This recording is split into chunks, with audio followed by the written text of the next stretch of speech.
విక్రమ్ టీవీకి సబ్స్క్రైబ్ చేయండి. Subscribe to Vikram TV. Subscribe to Vikram TV. Subscribe to Vikram TV. Subscribe to Vikram TV. Please like, share and subscribe to Vikram TV. అంటే ఒక feel వస్తేనే reaction వస్తుంటుంది, అంటే attach అయిపోయారు అనమాట total గా.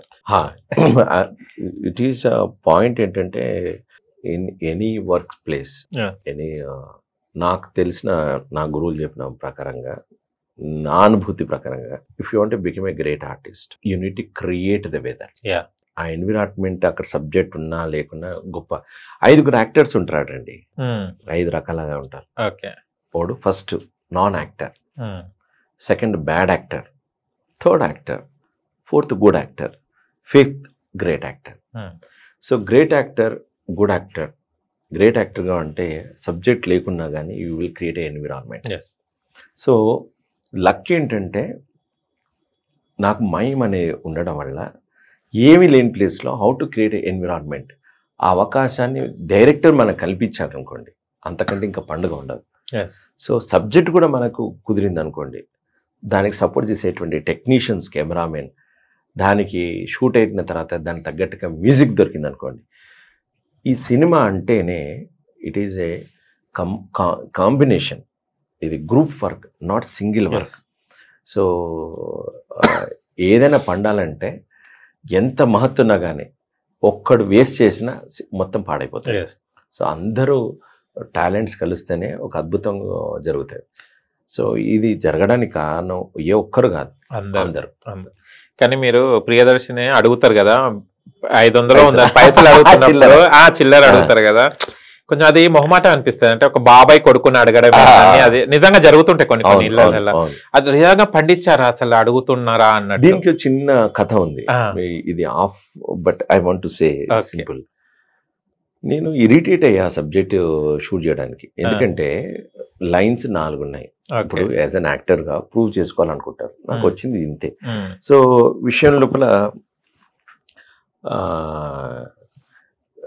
వారి కొంచెం చిల్లర ఉంటే, యాక్చువల్గా అది కాదు, కొంచెం చిల్లర ఉంటేరా ఇలా అడగాలి దర్శకుడు అనుకుంది. అది తిరిగి వస్తే నన్ను లోపల పోన్నాడు, నేను లోపల పోతే ఆడకి లైట్ లేదు. చిన్నప్పుడు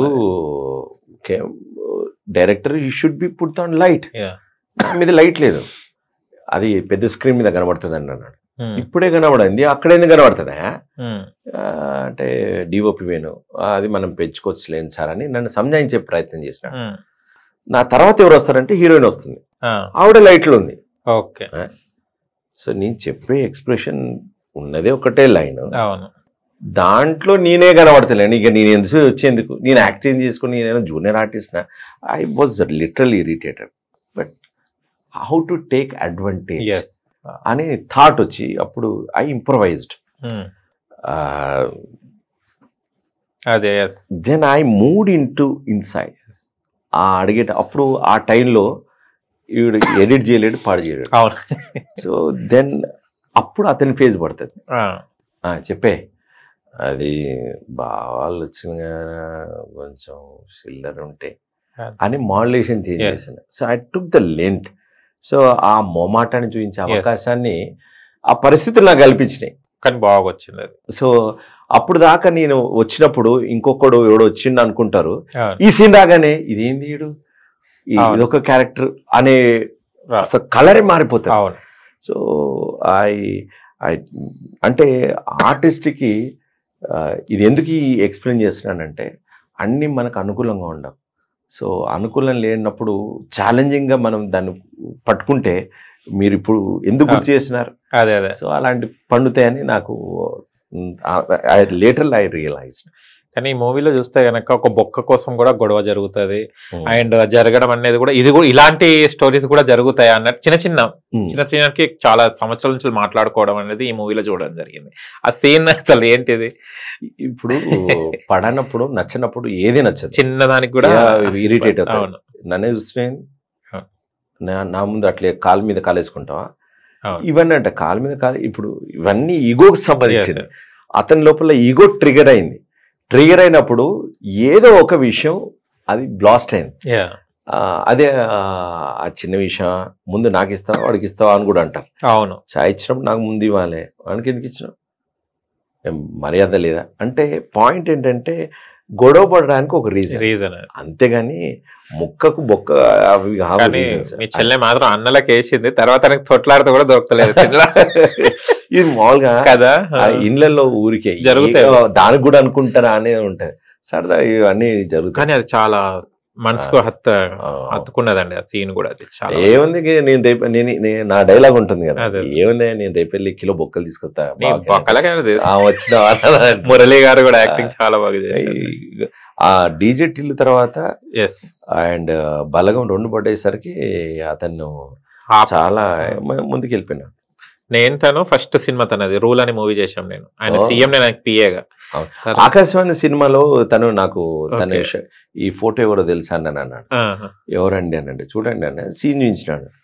ఎవరో అతను ఆ సినిమా లోపల ఒక చిన్న చెత్త స్క్రాప్ ఎత్తుకునేటువంటి ఒక రోల్ చేసినాడు, ఒక 30 సెకండ్ రోల్ చేసినాడు. సో ఈ స్ట్రగులింగ్ ఎలాట్. సో ఒక సినిమా హిట్ అయితే ఎంతమందికి అవకాశం వస్తుంది అనేది ఇదే నిదర్శనం. ఇందులో ఉన్న ప్రతి ఆర్టిస్ట్ బిజీ అయిపోయారు. అండ్ నాకు ఫాదర్ చేసిన అతనికి అయితే తర్వాత ఒక 30 సినిమాలు యాక్ట్ చేసినట.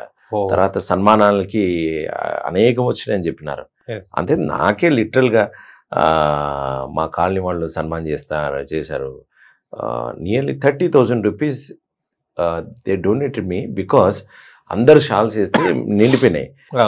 అది ఎక్కువైపోతే అది ఏం చేసుకుంటారు, మీరు షాల్ వేయాలనుకునే వాళ్ళు దాన్ని పెట్టాల్సిన అమౌంట్ ఇచ్చేయండి అని అనుకుంటే అవే 30,000 దాకా. సో తెలంగాణ ప్రజలు బ్రహ్మరథం పట్టినటువంటి ఈ సినిమా అండ్ సంస్కృతిని ఇంకో రేంజ్కి, ఫిలిం ఇండస్ట్రీకి కూడా ఒక బెంచ్ మార్క్ మాదిరిగా అయినటువంటి సినిమా అది. అండ్ ఊరు ప్రొజెక్టులు వేసుకునేటువంటి ఎప్పుడో వినాయక చవితికి అండ్ శ్రీరామనవమికి చూసినటువంటి తతంగం ఊర్లు తిరిగినాం.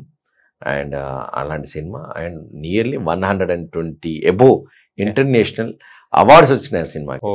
సో అలాంటి సినిమాల్లో యాక్ట్ చేయడం, దొరకడం నిజంగా మంచి అనుభూతిగా.